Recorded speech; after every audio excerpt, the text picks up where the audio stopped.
दोस्तों, आज की कहानी भाभी और ननंद के ऊपर निर्धारित है। आशा करती हूँ आपको कहानी पसंद आएगी। चलिए कहानी की शुरुआत करते हैं। मेरा नाम प्रिया है।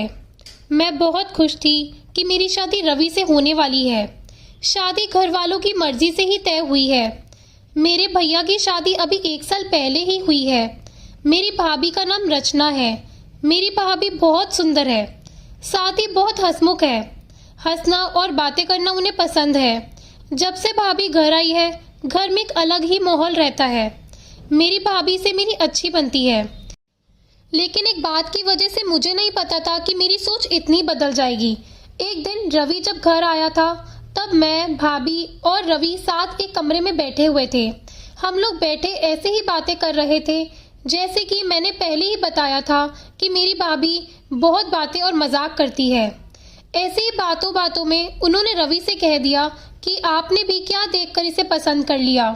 आपका दिमाग तो सही है, अभी भी मौका है, आप बच सकते हो, शादी अभी हुई नहीं है। इतना भी होता तो शायद मैं बर्दाश्त कर लेती, लेकिन उसके बाद जो रवि ने कहा उससे मुझे ज्यादा बुरा लगा। रवि ने कहा कि क्या करूं भाभी, आपकी जैसी सुंदर तो मुझे शायद मिलेगी नहीं, तो अब जो मिला है उसी से काम चला लेता हूँ। बात मजाक में ही हो रही थी, लेकिन मुझे वो बात दिल पर लग गई। उस समय मैंने भी बात हंसी में टाल दी, लेकिन मुझे अब वो बात सोने नहीं दे रही थी। मैं पता नहीं क्या क्या सोचने लगी। मैं अपने आप को भाभी के साथ कंपेयर करने लगी थी।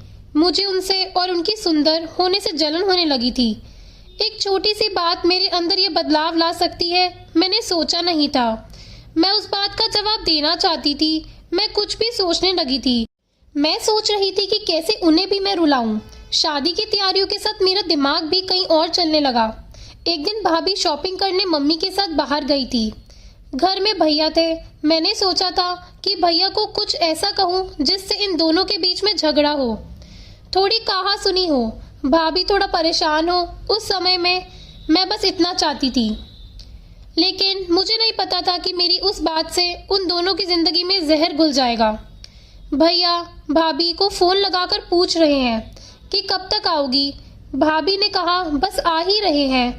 भैया बोले कि पहले भी यही बोला था, अभी भी यही कह रही हो, कब तक आओगी।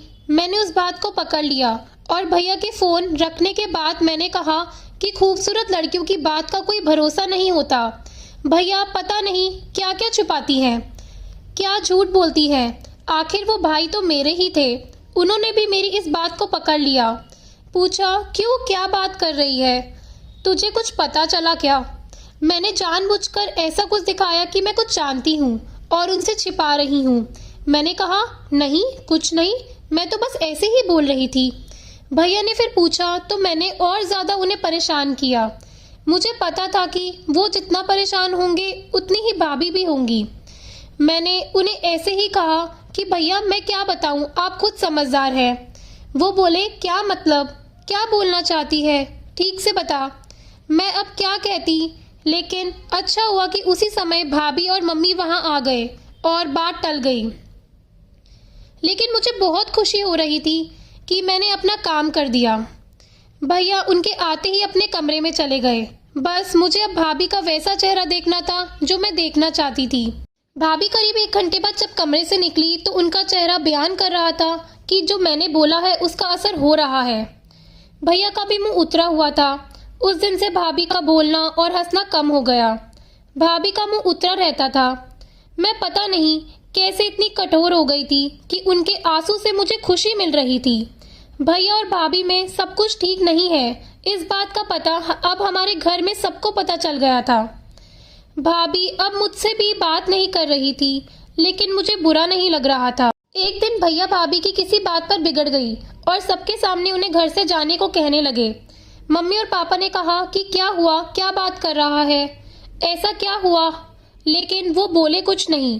भाभी को वो बात बुरी लग गई और वो घर से जाने लगी। मम्मी ने कहा कि शादी सर पर है, ऐसे कहाँ जा रही हो। भैया बोले उसे जाने दो, जाती है तो जाने दो। भाभी मेरी तरफ देख रही थी, लेकिन मुझे ना बुरा लग रहा था ना मैंने उन्हें रोका। भाभी अपने घर चली गई। शादी में सिर्फ 10 दिन बाकी थे और भाभी घर से चली गई।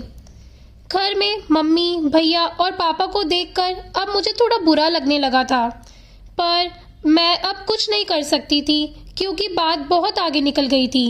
सच बताऊं तो बात इस हद तक चली जाएगी इसका मुझे भी अंदाजा नहीं था। शादी के समय सभी के मुंह उतरे हुए थे और इसका कारण मैं थी, लेकिन ये बात मैं किसी को बता नहीं सकती थी। भाभी को मम्मी ने फोन किया लेकिन वो नहीं आई। घर का माहौल ही बदल गया। भैया से सभी पूछ रहे थे कि ऐसा हुआ क्या है, लेकिन वो भी कुछ बता नहीं रहे थे। घर की रौनक ही चली गई थी। शादी को एक दिन बचा था और भाभी अचानक ही वापस आ गई। भाभी को देखकर मम्मी खुश थी। मैं अभी भी भाभी से बात नहीं कर रही थी। सोच रही थी कि किस मुंह से बात करूं। मेरी वजह से भाभी इतना परेशान जो हुई हैं। भाभी खुद ही मेरे पास आई। मैंने बोला, आप आ गई? वो बोली, हाँ। मैंने सोचा कि अगर मैं नहीं आती तो तुम्हें तैयार कौन करता। भाभी ने ऐसा कहा तो मैं रोने लगी। भाभी ने कहा कि मुझे तुम्हारे भैया की बातों का इतना बुरा नहीं लगा, ठेस तो मुझे तुमसे पहुंची। मैं घर से भी तुम्हारी वजह से गई थी। मैंने सोचा था कि तुम मुझे फोन करके बुलाओगी, लेकिन तुमने ऐसा कुछ नहीं किया। मुझे नहीं पता तुमने ऐसा क्यों किया, लेकिन मैं तुम्हें एक बात समझाना चाहती हूँ। अब तुम्हारी शादी होने वाली है, तुम दूसरे घर जाओगी। कुछ ऐसा वैसा मत करना जिससे बाद में तुम्हें पछतावा हो। मैंने भाभी को कहा कि मैं भैया को बता देती हूँ कि वो मजाक था। भाभी बोली, तुम उसकी चिंता मत करो। उन्हें अगर अपनी पत्नी पर विश्वास नहीं है तो ये उनकी गलती है, तुम्हारी नहीं। मैं उनसे निपट लूंगी। शादी का समय है, तुम खुश रहो। भाभी के आते ही घर में रौनक आ गई। इस गलती ने मुझे कुछ सिखाया। मेरे अंदर की जलन और ईर्ष्या को खत्म कर दिया। मेरे अंदर एक डर पैदा कर दिया कि मैं कहीं गलती से भी किसी के साथ कुछ गलत ना कर दूं। भाभी मेरी जैसी नहीं है, मुझे पता है वो भैया को भी संभाल लेगी। मैंने भाभी के साथ इतना कुछ किया, लेकिन उन्होंने अपना फर्ज नहीं भूला, ना ही ये बताया कि ये सब मेरी गलती है। ऐसी भाभी सभी को मिले। दोस्तों, अगर आपको ये कहानी पसंद आई हो तो प्लीज़ लाइक करना और चैनल को सब्सक्राइब करना। धन्यवाद।